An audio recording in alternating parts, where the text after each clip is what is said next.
غزوہ بدر یوم الفرقان ہے، یعنی حق اور باطل کے درمیان فیصلہ کن دن۔ قرآن کریم کو بھی الفرقان رب تعالیٰ نے فرمایا ہے، یہ بھی حق اور باطل کو جدا کر دیتا ہے۔ جس قرآن کی خاطر نبی کریم صلی اللہ علیہ وسلم نے مدینہ ہجرت فرمائی، اس قرآن کی آبیاری اور اس قرآن کی نشر و اشاعت کی راہ میں رکاوٹیں مسلسل کی جا رہی تھیں۔ انہی رکاوٹوں کو دور کرنے کے لیے ایک معاشی پریشر کے لیے حضور کریم صلی اللہ علیہ وسلم مدینہ سے نکلے، اور جو افراد تھے 300، 315، 314، 313، اور ان میں وہ لوگ بھی تھے جو مدینہ یعنی مدینہ سے پہلے جو یثرب نام تھا وہاں زرد بخار کے ستائے ہوئے، انتہائی کمزور، نحیف اور لاغر۔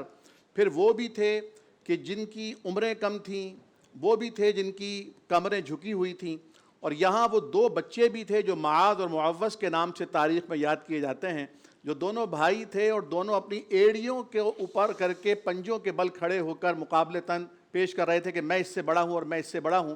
حضور نے فرمایا کشتی لڑ لو، جو بڑا ہوگا اسے لے جائیں گے جو طاقتور ہوگا۔ تو ایک نے جو چھوٹا تھا اپنے بھائی کے کان میں کہا کہ بھیا تم تو ہو بڑے، تمہیں تو لے ہی جائیں گے، اگر تم جھوٹی موٹی مجھ سے شکست کھا لو تو میرا بھی کام بن جائے گا۔ اور وہ دونوں لڑائی لڑتے ہیں اور چھوٹا ان پر حاوی ہو جاتا ہے۔ جب عین میدان جنگ میں پہنچتے ہیں، یہاں میں جانے سے پہلے پیچھے ایک نقشہ کھینچتا ہوں کہ جب نبی کریم صلی اللہ علیہ وسلم نے صحابہ کرام سے مشاورت فرمائی اور اپنا خیمہ ایک جگہ پر لگایا، تو ایک صحابی اٹھے جو بمشکل 24-25 سال کے صحابی تھے۔ انہوں نے کہا یا رسول اللہ، آپ نے یہ اللہ کے حکم سے یہاں خیمہ لگایا ہے؟ آپ نے فرمایا نہیں، یہ ہماری ترکیب ہے اور جنگیں تو ترکیبوں سے لڑی جاتی ہیں۔ انہوں نے کہا یا رسول اللہ، میری مشورہ یہ ہے کہ آپ خیمہ وہاں لگائیں جہاں اوپر کنویں ہیں، کیونکہ اس طرح سے ہم مشرکین کو پانی سے بھی دور کر سکتے ہیں، اور نیچے اگر بارش ہوئی تو وہاں پر خشکی رہے گی اور یہاں دلدل ہو جائے گی۔ نبی اکرم نے ان کو دعا دی اور ان کا مشورہ قبول کیا۔ حضرت سعد بن معاذ، نبی کریم صلی اللہ علیہ وسلم نے وہاں پر اپنا خیمہ بھی لگایا۔ پھر سعد بن معاذ نے ہی آپ کے لیے عریش بھی قائم کیا کہ یا رسول اللہ، آپ کے لیے میں یہ ایک خیمہ بنا رہا ہوں، آپ نے یہاں سے نگرانی کرنی ہے۔ حضور کریم صلی اللہ علیہ وسلم نیچے اترتے ہیں، لیکن اس سے قبل آپ رات کی تاریکی میں سجدہ کرتے ہیں اور اعلان کرتے ہیں کہ یہاں کوئی نہیں آئے گا، اگر کسی کو آنا ہی ہو تو ابوبکر آ سکتے ہیں، جو محرم راز بھی ہیں، صاحب یعنی غار بھی ہیں اور بعد میں صاحب مزار بھی ہیں۔ آپ اللہ تعالیٰ کو سجدہ کرتے ہیں اور طویل سجدہ کرتے ہیں، اور پھر اللہ تعالیٰ کو اللہ تعالیٰ کے وعدے یاد دلاتے ہیں کہ اللہ وہ وقت آیا ہے کہ تو اپنے وعدے کو پورا کر۔ اللہم ان ہذہ العصابہ ان تہلک ہذہ العصابہ، اگر اللہ آج یہ مٹھی بھر لوگ ہلاک کر دیے گئے تو پھر قیامت تک اس روئے زمین پر تیرا نام لیوا کوئی نہیں ہوگا۔ اور پھر آپ اتنا روتے ہیں کہ آپ کے شان مبارک سے وہ جو کملی ہے، کالی کملی، یا ایھا المزمل یا ایھا المدثر کہہ کے جسے قرآن میں مخاطب، وہ سرک جاتی ہے اور آپ کے رونے اور بلکنے کی وجہ سے وہ گر جاتی ہے۔ ابو بکر صدیق رضی اللہ تعالیٰ عنہ تشریف لاتے ہیں، چادر اٹھا کر آپ کے کاندھوں پہ رکھتے ہیں، آپ کو تپاتے ہیں اور کہتے ہیں یا رسول اللہ بس کر دیجئے، آپ کی دعا اللہ رد نہیں فرمائے گا۔ پھر آپ باہر تشریف لاتے ہیں اور میدان اس جگہ پر جہاں پر غزوہ ہونا ہے آپ وہاں جاتے ہیں اور اپنے بھالے سے آپ نشان لگاتے ہیں اور فرماتے ہیں یہاں ابو جہل گرے گا، یہاں عتبہ گرے گا، یہاں شیبہ گرے گا۔ اور پھر صحابہ کرام بتاتے ہیں جب میدان جنگ کا معرکہ ختم ہو گیا، ہم نے دیکھا جس جگہ آپ نے نشان لگایا تھا اس سے 1 انچ بھی آگے پیچھے نہیں تھا، ان کی لاشیں انہی مقامات پر گری ہوئی تھیں۔ اور آپ یہ دیکھیے فیصل بھائی، نبی کریم صلی اللہ علیہ وسلم جب میدان جنگ میں آپ شریک ہیں اور آپ کے صحابہ کرام شریک ہیں، اللہ رب العالمین نے اسی موقع پر جب آپ سجدے میں تھے آپ کو یہ بشارت دی تھی کہ فَاسْتَجَابَ لَكُمْ أَنِّي مُمِدُّكُمْ بِأَلْفٍ مِّنَ الْمَلَائِكَةِ مُرْدَفِينَ، تمہاری دعا قبول کر دی گئی، اللہ کی طرف سے 1000 نشان زدے پے در پہ فرشتے اتریں گے۔ لیکن پھر جب آپ کو یہ معجزہ بھی عطا ہوا کہ آپ اپنے ہاتھوں میں کنکریاں اٹھائیے اور کنکریاں دشمن کے لشکر پہ پھینکیے، آپ 300 ہیں، وہ آپ سے 3 گنا زیادہ ہیں، 1000 کی تعداد میں ہیں، لیکن وہ آپ کی ان کنکریوں کے پھینکنے سے ہر کنکری کا جو ذرہ ہے وہ ان کی آنکھوں میں جائے گا اور وہ حواس باختہ ہو جائیں گے۔ اور قرآن کیا کہتا ہے وما رمیتا، اور آپ نے نہیں پھینکی تھی، اذ رمیتا، جب آپ نے پھینکی تھی، ولکن اللہ رما، لیکن وہ طاقت قوت وہ اللہ رب العالمین نے پیدا فرما دی تھی۔ اور پھر اللہ تبارک و تعالیٰ کی طرف سے آسمان سے ملائکہ اترتے ہیں۔ صحابہ کرام کہتے ہیں میں نے اپنی تلوار کھینچی اور دیکھا وہ شخص جو دشمن تھا وہ گرا پڑا ہے۔ میں بھی اس کو مارنا چاہتا تھا اور دیکھتا کہ وہ گرا پڑا ہے. حضور اکرم نے فرمایا وہ ابو جہل کو جو تمہارے دشمن تھے، ابو لہب، عتبہ تھے، شیبہ تھے، انہیں اللہ کے فرشتے اتر کر جبریل امین مار رہے تھے. اللہ کے فرشتے اتر کر ان سے تمہارے ساتھ کھڑے ہو کر قتال کر رہے تھے. اور یہی ایک وہ واقعہ ہوا کہ جب معاذ اور معوذ اپنے چچا جان سے کہتے ہیں کہ ذرا مجھے بتائیے گا ابو جہل کہاں ہیں. وہ حیران ہو کے دیکھتے ہیں کہ یمین و یسار دونوں بچے کھڑے ہیں، جبکہ کوئی مضبوط تند و مند بہادر جوان کھڑا ہوتا. کہتے ہیں بیٹا تمہیں ان سے کیا کرنا ہے، وہ کھڑا ہے بیٹھا ہے گھوڑے پر. دونوں برق رفتاری سے لپکتے ہیں، ایک گھوڑے کی ٹانگوں کے اوپر وار کرتا ہے، ابو جہل نیچے گرتا ہے، دوسرا اس کی گردن کو مارنے کے لیے اس کے سینے پہ چڑھ جاتا ہے. اور پھر وہ کہتا ہے کہ یہ کون مجھے قتل کر رہے ہیں. اور پھر جب اس کو قتل کیا جاتا ہے تو وہ حضرت معاذ اور معوذ اس مارکے میں حال یہ ہوتا ہے کہ ایک ہاتھ کٹ جاتا ہے اور وہ اپنا ایک بازو اپنے پیر کے نیچے رکھ کر جھٹکا دے کے الگ کرتے ہیں کہ جو میرے جسم کا حصہ میرے نبی کے دشمنوں سے لڑنے میں رکاوٹ بنے گا اسے بھی میں جسم کے ساتھ روا نہیں رکھ سکتا، کیونکہ یہ میرے نبی کو گالیاں دیتا تھا، نبی کا دشمن تھا. نبی کریم صلی اللہ علیہ وسلم اب میدان جنگ جو ہے وہ آپ تلاش کر رہے ہیں کہ جو ہمارے صحابہ ہیں جو دشمن ہیں انہیں کچھ کو قید کیا گیا ہے، کچھ کو پھر اس کنویں میں ڈالا جا رہا ہے، جس کنویں کے اندر آپ پھر کھڑے ہو کر کہتے ہیں کہ تم اپنے انجام کو پہنچ گئے، اپنے انجام کو تم نے دیکھ لیا، میں سچا نبی تھا، میرے وعدے سچے تمہیں نظر آ گئے. حضرت عمر فاروق رضی اللہ تعالیٰ عنہ کہے یا رسول اللہ آپ مردوں سے بات کر رہے ہیں، یہ بھلا کہاں سنتے ہیں؟ فرمایا تم سے زیادہ بھی اس وقت اچھی طرح سن رہے ہیں. اللہ جس کو سنانا چاہے سنا سکتا ہے. وَمَا أَنْتَ بِمُسْمِعٍ مَنْ فِي الْقُبُورِ، تم تھوڑی سنا سکتے ہو، اللہ سنانا چاہے تو سنا سکتا ہے. اور پھر حضرت ابو بکر صدیق رضی اللہ تعالیٰ عنہ، ان کے بیٹے عبد الرحمن شریک تھے غزوہ بدر میں کافروں کی طرف سے. جب مسلمان ہو گئے تو ایک دن کہنے لگے بابا جان آپ غزوہ بدر میں کئی مرتبہ میری تلوار کی زد میں آئے لیکن میں نے گھوڑے کا رخ پھیر لیا. حضرت ابو بکر نے فرمایا بیٹا تو خوش نصیب تھا، رب تعالیٰ نے تیرے نصیبے میں اسلام لکھا تھا، محمد کریم کی غلامی لکھی تھی، ورنہ اللہ کی قسم جس نے محمد کریم کو نبوت سچی دے کر بھیجا ہے اگر تو ایک مرتبہ بھی میری تلوار کی زد میں آتا تو میں تجھے زندہ نہیں چھوڑتا. اللہ اکبر. کیونکہ الحب فی اللہ والبغض فی اللہ، ہماری محبتیں بھی اللہ رسول کی خاطر ہیں، ہماری نفرتیں اور عداوتیں بھی اللہ رسول کی خاطر ہیں. اور یہ تو شریعت نے جو حفیظ جلندھر نے نقشہ کھینچا تھا نا کہ شریعت کے ہاتھوں میں تھی باغ ان کی، خود بخود بھڑکتی نہ تھی آگ ان کی، جہاں کر دیا نرم نرما گئے وہ، جہاں کر دیا گرم گرما گئے وہ اپنے لیے نہیں لڑتے تھے، وہ اللہ کے دین کے لیے لڑتے تھے. اور جب اللہ کے دین کو مطمع نظر بنا کر، منتہائے نگاہ بنا کر جب کبھی کوئی میدان میں آئے گا، وہ حضرت داؤد علیہ السلام اور طالوت اور جالوت کا مارکہ ہو تب حق کو فتح ہوگی، وہ نبی کریم کی قیادت میں بتائے بدر ہو تب فتح ہوگی، کیونکہ اللہ کا وعدہ سچا ہے. کم من فئۃ قلیلۃ غلبت فئۃ کثیرۃ باذن اللہ. بارہا مرتبہ ایسا ہوا کہ مٹھی بھر لوگوں کو اللہ تعالیٰ نے بہت بڑی تعداد پر فتح دی کیونکہ وہ ایمان تھا.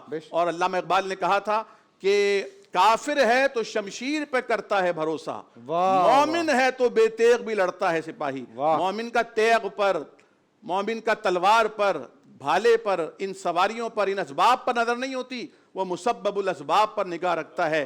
یا مسبب الاسباب سبب لنا سببا لا نستطیع له طلبا. ہمارے پاس طاقت نہیں آج غزہ کے مسلمانوں کے لیے، ہمارے پاس طاقت نہیں آج پاکستان کے اندرونی اور بیرونی دشمنوں کا مقابلہ کرنے کے لیے، ہمارے پاس قوت نہیں، لیکن ہم اللہ تجھ سے نا امید نہیں ہیں. لا تقنطوا من رحمت اللہ، اللہ کی رحمت سے نا امید نہیں ہونا. اللہ کے دروازے پر، اس دروازے پر دستک دینے کو کہا گیا جو دروازہ کبھی بند ہی نہیں ہوتا.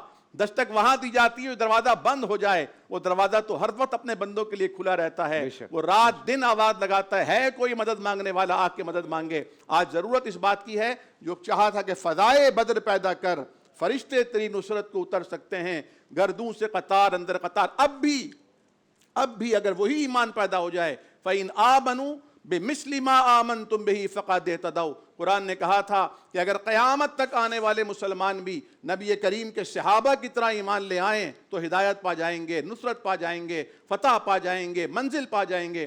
آج اس ایمان کی ضرورت ہے، اس جذبے کی ضرورت ہے جو آج ہم میں سے مفقود ہو گیا. لیکن آپ ہی کی بات آگے بڑھاتا ہوں کہ انشاءاللہ وہ وقت آئے گا وَأَنْتُمُ الْأَعْلَوْنَ وَأَنْتُمُ الْأَعْلَوْنَ وَأَنْتُمُ الْأَعْلَوْنَ إِن كُنتُم مُؤْمِنِينَ. انشاءاللہ. اللہ اکبر. اللہ حضرت یوسف علیہ السلام کو جب لے گئے اندر کمرے میں اور ساتوں کے ساتھ دروازے بند تھے. اللہ اکبر. تو جب یوسف علیہ السلام نے اس گناہ سے بچنے کے لیے زلیخا سے جب بھاگے، دروازے بند تھے، پتہ تھا دروازے بند ہیں، کنڈے لگے ہوئے ہیں، لیکن وہ بھاگتے گئے اللہ پہ بھروسہ کر کے. اللہ ایک ایک دروازہ کھولتا چلا گیا. واہ واہ واہ، سبحان اللہ. یقین کامل، یقین عمل، کیا یقین یقین مثل خلیل آتش نشینی، یقین اللہ مستی خود گزینی، سن اے تہذیب حاضر کے گرفتار، غلامی سے بدتر ہے بے یقینی. واہ واہ یقین واہ. محکم، عمل پہ ہم محبت فاتح عالم، جہاد زندگانی میں ہے یہ مردوں کی شمشیریں. بے شک. اقبال کہہ گیا نا. میں تھوڑا سا ایک عرض کروں گا. یقین کی بات آئی تو مجھے آج 17 رمضان المبارک ہے، اور آج قائد ملت اسلامیہ امام انقلاب اشا امام احمد نورانی صدیقی صاحب رحمہ اللہ کا بھی آج یوم ولادت ہے، 17 رمضان المبارک. آپ نے پوری دنیا کے اندر اسلام کا نیٹ ورک قائم کیا. کم و بیش پوری دنیا میں ورلڈ اسلامک 5000 مساجد آپ نے تعمیر کی. ایک مسجد ہم سے نہیں سنبھلتی، اور پوری دنیا کے اندر آپ نے ورلڈ اسلامک مشن کے نام سے پوری ایک تحریک چلائی. اور آپ کے کمال یہ تھا کہ آپ 17 زبانوں پر کامل عبور رکھتے تھے. یقین کی بات کی آپ نے تو مجھے یہ بات یاد آ گئی. تو آپ سے پوچھا گیا اتنا کچھ کیسے کیا، تو آپ نے ارشاد فرمایا کہ مجھے اللہ جل مجدہ الکریم کی ذات پر کامل یقین تھا، اور نبی پاک علیہ الصلوۃ والسلام کے دین کی حقانیت پر کامل یقین تھا. اس وجہ سے میرے پوری دنیا کے اندر جو ہے وہ اسلام کا پیغام پہنچایا، اور اسلام کا جھنڈا میں نے پوری دنیا کے اندر گاڑا. میں گیا تھا 92 کی بات بتا رہا ہوں آپ کو، تنزانیہ دارالسلام. وہاں پر مجھے ایک علاقے کریاکو میں لے جایا گیا، اور وہاں مسجد ادریسیہ قائم تھی وہاں پر، اور وہاں پر صحابہ کرام رضوان کی اولادیں وہاں پر تھی موجود، اور ان کو صرف عربی آتی تھی یا سواحلی زبان آتی تھی. تو میں اسی طرح جبے گبے میں تھا، تو گئے، پتہ چلا جی پاکستان سے علماء کرام آئے جی. تو ایک کہتا پاکستان، ہاں نورانی شاہ احمد نورانی میاں کا شہر سے آیا، کراچی سے آیا. کوئی میرا امامہ چوم رہا، کوئی میری چادر چوم رہا، کوئی میرے کپڑے چوم رہا. میں نے کہا یار یہ کیا ہے؟ وہ میرا مترجم ساتھ تھا، کہتا بس آپ نورانی صاحب کے شہر سے آئے ہو. یہ سارے نورانی صاحب اور ان کے والد صاحب شاہ عبدالعلیم صدیقی مرٹھی رحمۃ اللہ علیہ، ان کے یہ لوگ مریدین ہیں، اور یہ آل صحابہ کے اولادوں میں سے ہیں. ایک کال لے لیتے ہیں سر. السلام علیکم. جی جی میں کراچی سے سائمہ بات کر رہی ہوں. جی سائمہ. جی فیصل بھائی، بس میرا یہ ان تمام حضرات سے بس ایک سوال ہے جی جی. کہ جیسے ماں باپ کا رشتہ ہے، بہت بلند ہے، بہت درجہ ہے، بہت وہ ہے، لیکن کہیں کہیں وہ لوگ بھی کہیں غلط ہوتے ہیں. لیکن یہ کہ ہم ان سے نافرمانی نہیں کر سکتے، بدتمیزی نہیں کر سکتے. تو مطلب اس میں کس تہذیب کے دائرے میں رہ کر ہم ان کو یہ بات مطلب سمجھا سکتے ہیں کہ نہیں آپ یہاں پہ غلط ہیں. بس یہ مجھے پوچھنا ہے، کیا ہم کر سکتے ہیں بات اتنی والدین سے اپنی؟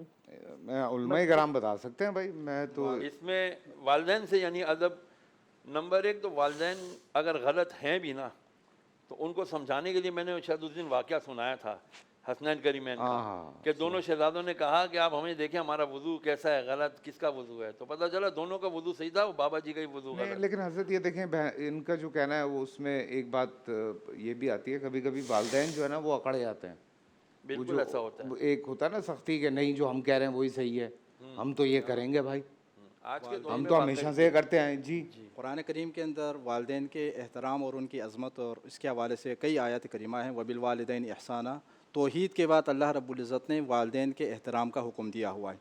لیکن یہاں پر ایک اور بات جو پیش نظر رکھنی چاہیے وہ یہ ہے کہ والدین کا احترام اس وقت تک ہے جب تک وہ اللہ رب العزت کے حکم کے مقابلے میں آپ کو کوئی اور حکم نہ دے دیں.